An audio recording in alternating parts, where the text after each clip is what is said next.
ଖ୍ରୀଷ୍ଟଙ୍କ ଜଗରେ ମୋର ପ୍ରିୟର ବାପା ମା ଭାଇ ସମସ୍ତଙ୍କୁ ଜୟ ଯୀଶୁ, ଜୟ ଯୀଶୁ, ଜୟ ଯୀଶୁ। Praise the Lord, praise the Lord, praise the Lord, hallelujah, hallelujah, hallelujah। आज हम समस्त गोटे खुशी दिवस। आज आम समस्ते यही शुभ सकाल समय चालक मंडली आम पारिश्र प्रत्येक मंडली विश्वासी माने आसिक एकत्रित होइछु। आज आम कौन एकत्रित होइछु आम समस्ते जानुअछु। आज आम मिशनरी मांकर पर्व एवं आश्चर्य पदक मांकर पर्व को आम पालन करुअछु। आज आम से पर्व विषय अनुध्यान करने पूर्व आम किभली भाव में पर्व को आम पालन करने पाइलु, केबे यह आमको दिगला मंडली को दिगला तार इतिहास संक्षिप्त भाव में आम टिके शुणा चेष्टा करबा। आम समस्ते शुणीचु तथापि आउ टिके मने पकाई देबा निमंते से इतिहास को मु पुनर्बार दोहराइबा चाहे। 1830 मसीह रे आमर प्रेम कन्या संघर जड़े सेवाभग्नी बा टीसी संघर जड़े सेवाभग्नी को मां मारिया दर्शन दौछंती एवं एही दर्शन माध्यम रे एही छबिटिए तांको दर्शन देई कहउचंती तुमे एही छबिर गोटिए पदक बा एही छबिर पदक मान तुमे निर्माण कररो बा तैयारी करो। एवं सेही मां सेमान को कहउचंती जे जेउ माने एही पदक को विश्वास रे परिधान करिवे बा पिंदिबे से माने अजस्र अनुग्रह प्राप्त करिवे। जो माने याकू परिधान करिवे से माने अनुग्रह प्राप्त करिवे। तार अर्थ एहा नुहे जे मां मारिया तांकर से छवि को पदक भाव रे तैयारी करि पिंदिया पय कहिले ताहा नुहे, किंतु एही पदक मध्य रे अनेक गभीर विषय रही अछि। सही विषय हेतु मां मारिया कहते जे जो माने पदक को विश्वास रे परिधान करिवे से माने अजस्र अनुग्रह पाइबे। मोर प्रिय भाई भोनी माने आमे समस्ते एही आधुनिक दुनिया रो लोक माने जेतेबेले हमहु कोनोसी गोटे लोक आसे के एही बळी भलो काम कहिबे आमे अति शीघ्र आमे केबे भी विश्वास करिबा नाही।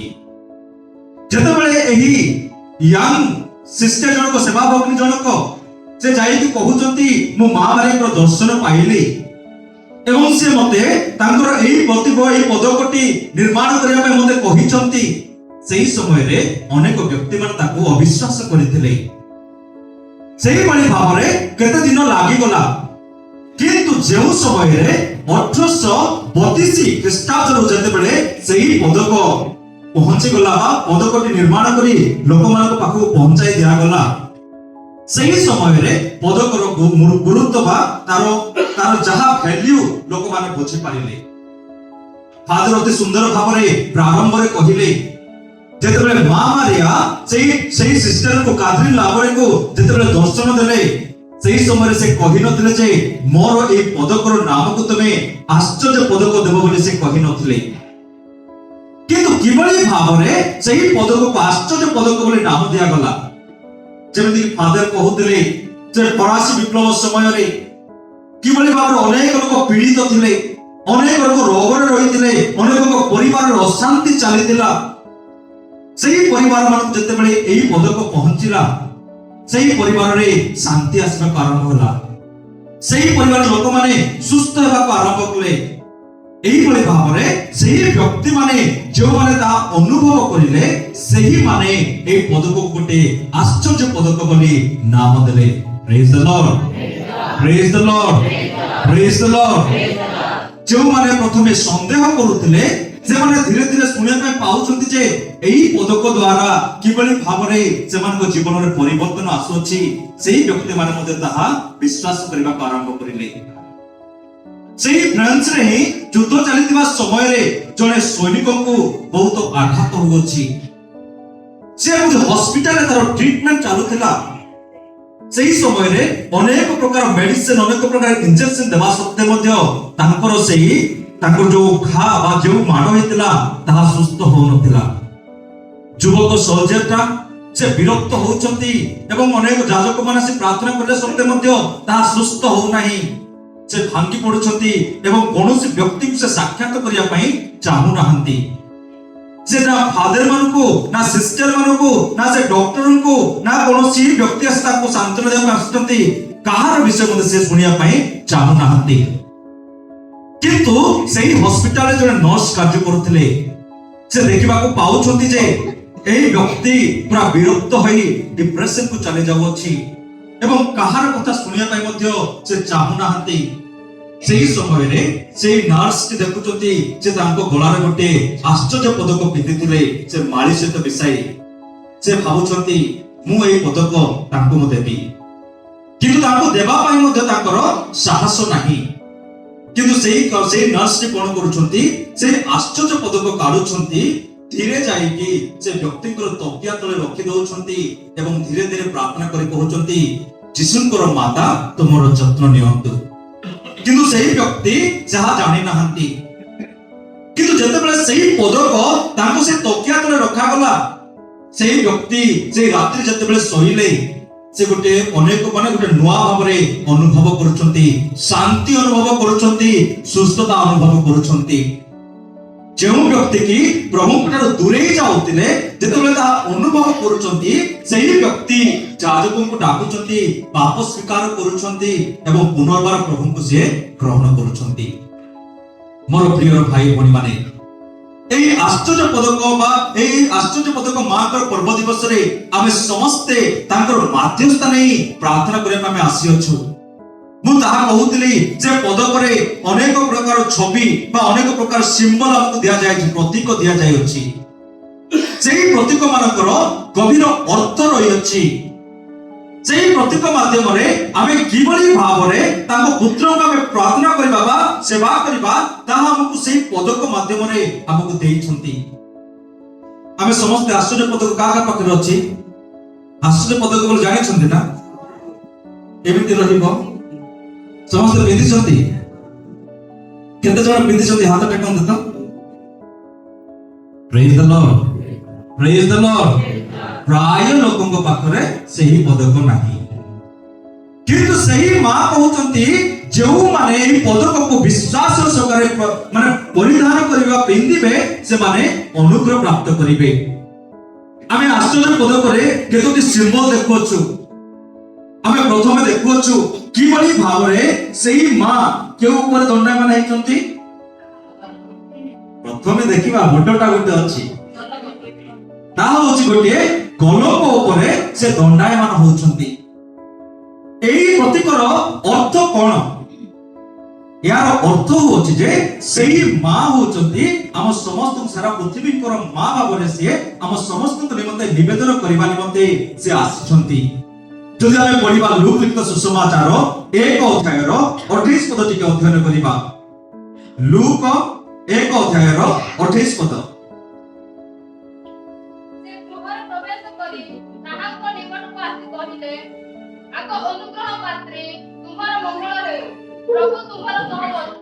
Praise the Lord, praise the Lord, praise the Lord। ନମସ୍ତେ ଅନୁଗ୍ରହ ପୂର୍ଣ୍ଣ ପ୍ରଭୁ ତୁମ ସଙ୍ଗରେ। ସେହି ଦେବଦୂତ ଆସିକି ସେହି ମାଙ୍କୁ ନମସ୍ତେ ଅନୁଗ୍ରହ ପୂର୍ଣ୍ଣ ବୋଲି କହୁଛନ୍ତି। କଣ ପାଇଁ? କାରଣ ସେହି ମାଙ୍କ ମାଧ୍ୟମରେ ଆମର ତ୍ରାଣକର୍ତ୍ତା ଏହି ଧରାପୃଷ୍ଠକୁ ଆସିବା ପାଇଁ ଯାଉଛନ୍ତି, ଯିଏକି ଆମ ସମସ୍ତଙ୍କୁ ପରିତ୍ରାଣ ଦେବେ। ସେହି ପରିତ୍ରାଣ ଦାତା ତାଙ୍କ ଗର୍ଭରେ ଜନ୍ମ ଧାରଣ କରିବା ପାଇଁ ଯାଉଛନ୍ତି। ତେଣୁକରି ତାଙ୍କୁ ସେ ସ୍ୱର୍ଗର ଦୂତ ଆସିକି ନମସ୍ତେ ଅନୁଗ୍ରହ ପୂର୍ଣ୍ଣ ବୋଲି କହୁଛନ୍ତି। ଯେହେତୁ ସେ ଅନୁଗ୍ରହରେ ପରିପୂର୍ଣ୍ଣ, ତେଣୁକରି ତାଙ୍କୁ କୁହାଯାଏ ଆମ ସାରା ପୃଥିବୀର ମା। ସେହି ଅନୁଗ୍ରହରେ ଆମ ସମସ୍ତଙ୍କ ନିମନ୍ତେ ସେ ନିବେଦନ କରିବେ। ତାପରେ ଦ୍ୱିତୀୟରେ ଆମେ ଦେଖୁଛୁ କାହା ଉପରେ ଠିଆ ହେଇଛି? ସାପ ଉପରେ ଠିଆ ହୋଇଛି। ଆମେ ଶୁଣିଛୁ ସେହି ପୁରାତନ ନିୟମରେ କିଭଳି ଭାବରେ କିଏ ଥିଲେ ଆମର ମାତା? ଏଭା, ଯିଏକି ଈଶ୍ୱରଙ୍କର ଆଜ୍ଞାକୁ ଉଲ୍ଲଂଘନ କରିଥିଲେ ବା ଭାଙ୍ଗିଥିଲେ ଏବଂ ଯାହା ଫଳରେ କି ଆମ ସମସ୍ତଙ୍କ ପାଖକୁ ପାପ ଆସିଥିଲା। କିନ୍ତୁ ସେହି ପିତା ପରମେଶ୍ୱର ନୂତନ ଏବାକୁ ବାଛୁଛନ୍ତି ଯାହା ମାଧ୍ୟମରେ ଆମ ସମସ୍ତଙ୍କ ନିକଟକୁ ପରିତ୍ରାଣ ଆସିବ। ସେହି ସମୟରେ କଣ କୁହାଯାଇଥିଲା? ଆମେ ପଢିବା ଉତ୍ପତ୍ତି ଗ୍ରନ୍ଥ 3 ଅଧ୍ୟାୟର 15 ପଦ ଟିକେ ଅଧ୍ୟୟନ କରିବା। ଆଉ ଆମେ ତୁମର ନାରୀର ମଧ୍ୟରେ ପୁଣି ତୁମ ବଂଶ ଓ ତାଙ୍କ ବଂଶ ମଧ୍ୟରେ ଶତ୍ରୁତା ଜନ୍ମାଇବା। ସେ ତୁମର ମସ୍ତକକୁ ଆଘାତ କରିବେ ଓ ତୁମେ ତାହାକୁ ଗଳିକୁ ଆଘାତ କରିବ। Praise the Lord. Praise the Lord. Praise the Lord.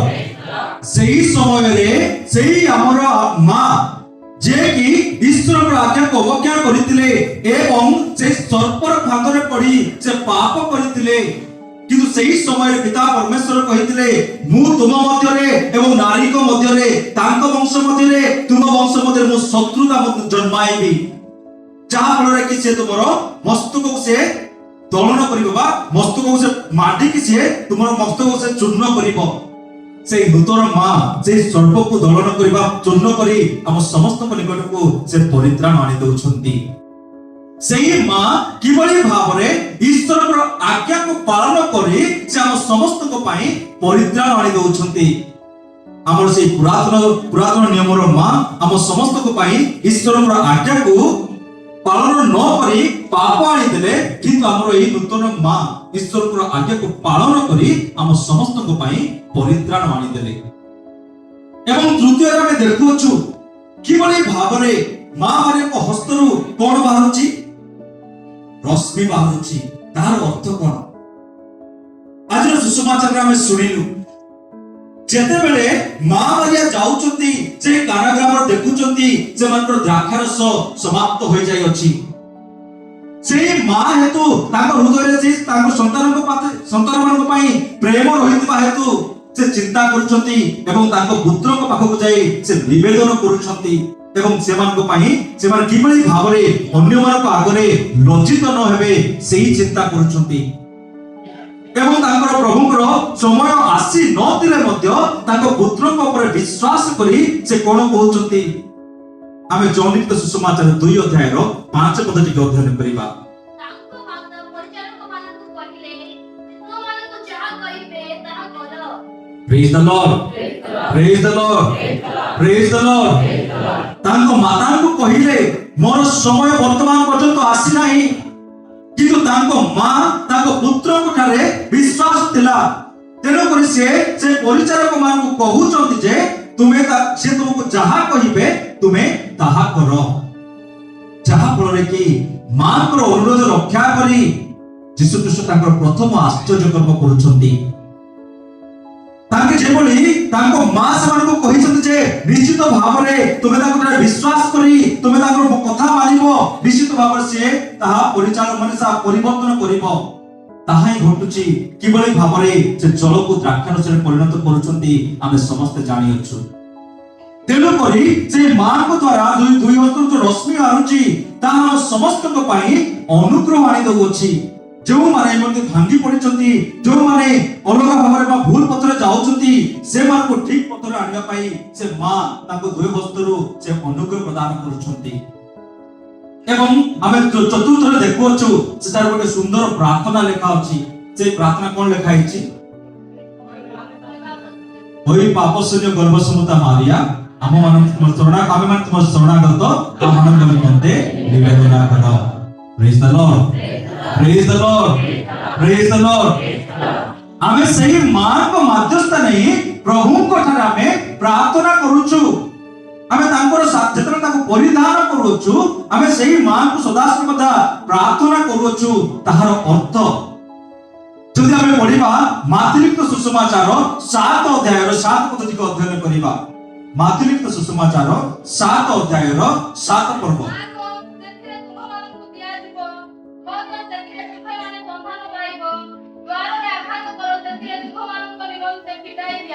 Praise the Lord. Praise the Lord. Praise the Lord. ସେହି ଦୟାମୟ ପ୍ରଭୁ ଶ୍ରୀଖ୍ରୀଷ୍ଟ ଆମକୁ କହିଛନ୍ତି ଯେ ତୁମେ ମାଗ ପାଇବ, ଖୋଜ ମିଳିବ, ଦ୍ୱାରକୁ ଆଘାତ କର, ତୁମ ପାଇଁ ପଥ ଫିଟା ଯିବ। ଆମେ ମାଗିବାର ଆବଶ୍ୟକ ଅଛୁ। ଯେତେବେଳେ ଆମେ ସେହି ପଦକୁ ପରିଧାନ କରୁଅଛୁ ସେଠାରେ ସେହି ପ୍ରାର୍ଥନା ଲେଖା ଅଛି। କୋଉ ପ୍ରାର୍ଥନା? ଓଇ ପାପ ଶୂନ୍ୟ ଗର୍ଭସମୁତା ମାରିଆ आमे माने तुम शरणागत आम मान निमंते निवेदन कर आम निवेदन प्रार्थना मागुछु तेणुकरी आम जो विश्वास सकारे से पद को परिधान करुछु आम प्रत्येक दिन प्रभु आम प्रार्थना मागुछु तापर से पदकर पछपटे कौन लिखा अछि आम देखुछु गोटे एम एवं क्रॉस लिखा अछि तार अर्थ कौन तार अर्थ अछि से मां एवं पुत्र मध्य केते घनिष्ठ प्रेमर संपर्क रही ताहा हमको शिक्षा दिया जाए जो बड़ी से बालिका थिले फादर कहले से 12 वर्ष गोटे बालिका तांको कहा जाउछ जे तुमे गर्भवती हेबो गोटे पुत्र को प्रसव करिवो एवं तांकर नाम तुमे यीशु देबो 12 वर्षर झियो जेतेबेले जने आसी कहिबे तुमे गर्भवती हेबो से कोनसी पुरुष को मते जानि नाहंती एवं सही समय रे जदि बिना पुरुषन को संस्पर्श आसी कि गर्भवती हेले पत्थर रे मारी दिया जाउतिला सेही 12 वर्षर झियो को कहा जाउछि तुमे गर्भवती हेबो जेतेबेले से जानुचंती ए समस्त को से भय करू नाहंती जेतेबेले से जानि पारचंती या ईश्वरर योजना से आ काहा को भय करू नाहंती सही समयरो से ईश्वरर आज्ञा को पालन करूचंती सही पुत्र को निज गर्भ रे धरुचंती ठंडा काकरण मध्य से हेरोदक भय रे गोटे स्थान रु आ गोटे स्थान को जाउचंती एवं से पुत्र जन्म होला पर मध्य एही स्थान रु चाली चाली गोटे मंदिर पर्यंत एते दूर नउचंती तांकर पुत्रंकर से परित्राण कार्य रे सदा सर्वदा तांको सहित से जाउछंती केवल जन्म नुहे जन्मरू मृत्यु पर्यंत से मां तांको सहित रहिछंती आमे समस्त सुनियछु कि भली भाबरे से मां से तांको पुत्र मरिबा बेले मध्य से क्रूस तळे दंडायमान होइतिले मोर प्रिय भाई बहन माने ताहा से एम एवं क्रॉस ताहा हमको सोचाई दिए जे किबळे भाबरे मां एवं पुओंकर प्रेमर संपर्क रही अछि से माने सदा सर्वदा जड़ित रही थांती तेणु करे जेउ समय रे तांकर बाध्यस्थान नै आमे प्रार्थना करिताउ निश्चित भाबरे तांकर पुओ बा तांकर पुत्र बा हमर प्रभु ख्रीष्ट हमर प्रार्थना सुनि थांते बोली आमे विश्वास करूछु एवं से पछपट आमे देखुछु किबळे भाबरे केतोटी तारा रही अछि 12टी तारा ताहा कहा जाय हमर पुरातन जुगर से 12टी गोष्ठी को कहा जाय इस्राएल वंशर 12टी गोष्ठी एवं हमर नूतन नियमर से 12टी शिष्य को ता रिप्रेजेंट करे जहा फल रे हम समस्त मध्य सेही गोष्ठीर लोक माने समस्त को मिलित भाव रे एही पदकटी निर्माण करा जाय अछि तापर हम देखोछु दुईटी कोन हृदय हम देखोछु गोटे हृदय रे कंटार मुकुट भली लागिछि आ गोटे हृदय रे खड्ग खेद करी अछि जदि हमें पढिबा जॉन लिखित सुसमाचार 19 अध्याय रो 25 रो 27 पद 26 27 अध्याय करंतु ईश्वरपर माता वदेव शिष्य प्रेम दर्शिले ताहा प्रार्थना दिया होइतबा देखि माता कहिले ओ नारी देखो तुम्हारा पुत्र तत्पर से तेही शिष्य को कहिले देखो तुम्हारा माता ଆଉ ସେହି ଦଣ୍ଡରୁ ସେହି ଚିତ୍ତ ତାଙ୍କୁ ଆପଣ ଗୃହକୁ ଫେରିବ Praise the Lord. Praise the Lord. Praise the Lord.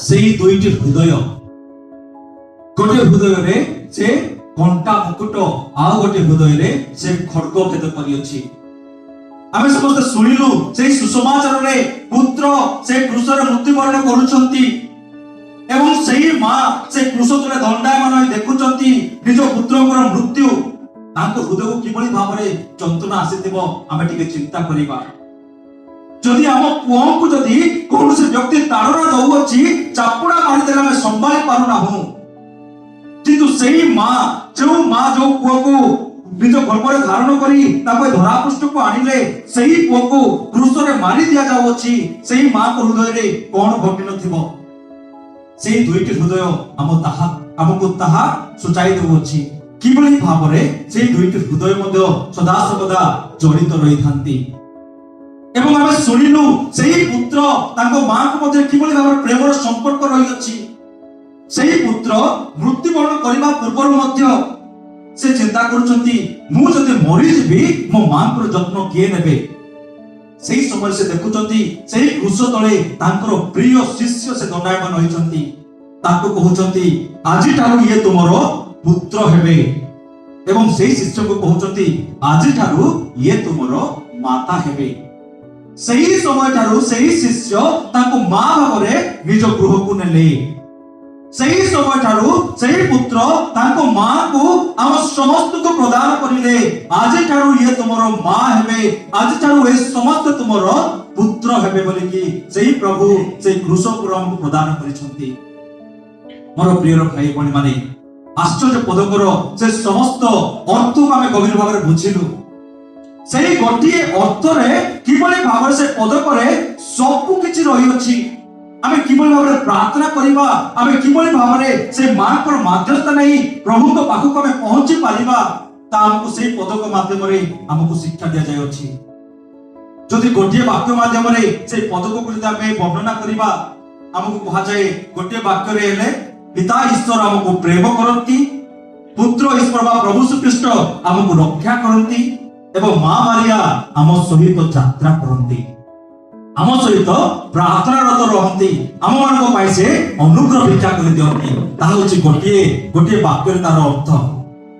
ତେଣୁକରି ମୋର ପ୍ରିୟ ଭାଇ ଭଉଣୀ ମାନେ, ଆମେ ଏହି ମିଶନଦାନୀଙ୍କ ପର୍ବ ଦିବସରେ ବା ଆଶ୍ଚର୍ଯ୍ୟ ପଦକ ମାଙ୍କର ପର୍ବ ଦିବସରେ ଆମେ ସେଇ ମାଙ୍କ ଠାରେ ବିଶ୍ୱାସ କରି ତାଙ୍କର ଏହି ପଦକକୁ ପରିଧାନ କରି ଆମେ ତାଙ୍କ ପ୍ରିୟ ପୁତ୍ରଙ୍କ ଠାରେ ଆମେ ସଦାସର୍ବଦା ପ୍ରାର୍ଥନା କରିବାର ଆବଶ୍ୟକ ଅଛି।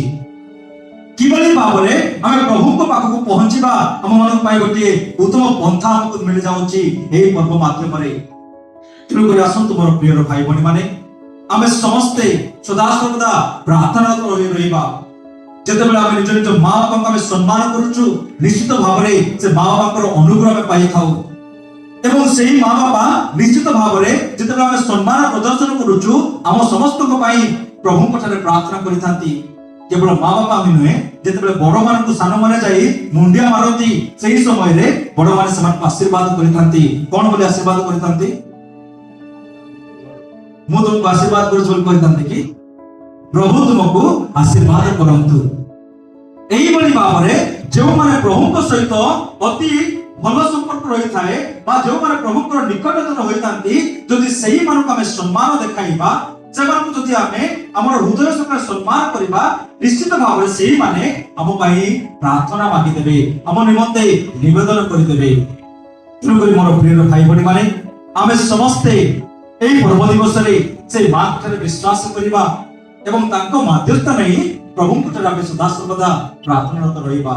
ଯାହାଦ୍ୱାରା ଦୟାମୟ ପ୍ରଭୁ ଆମ ସମସ୍ତଙ୍କ ଜୀବନରେ ମଧ୍ୟ ଆଶ୍ଚର୍ଯ୍ୟ କର୍ମ କରିବେ, ଆମ ସମସ୍ତଙ୍କ ପରିବାରରେ ଆଶ୍ଚର୍ଯ୍ୟ କର୍ମ କରିବେ, ଆମ ସମସ୍ତଙ୍କୁ ଉତ୍ତମ ସ୍ୱାସ୍ଥ୍ୟ ପ୍ରଦାନ କରିବେ। ମା କେବେ ବି କହୁନାହାନ୍ତି ତାଙ୍କୁ ପ୍ରାର୍ଥନା କରିବା ଦ୍ୱାରା ତାଙ୍କେ ତ ଆମକୁ ସୁସ୍ଥ କରିବେ, ତାହା ନୁହେଁ। ତାଙ୍କ ମାଧ୍ୟସ୍ଥ ନେଇ ପ୍ରାର୍ଥନା କରିବା ଦ୍ୱାରା ଦୟାମୟ ପ୍ରଭୁ ଶ୍ରୀଖ୍ରୀଷ୍ଟ ଆମ ସମସ୍ତଙ୍କୁ ସେଇ ଆଶ୍ଚର୍ଯ୍ୟ କର୍ମ କରିବେ।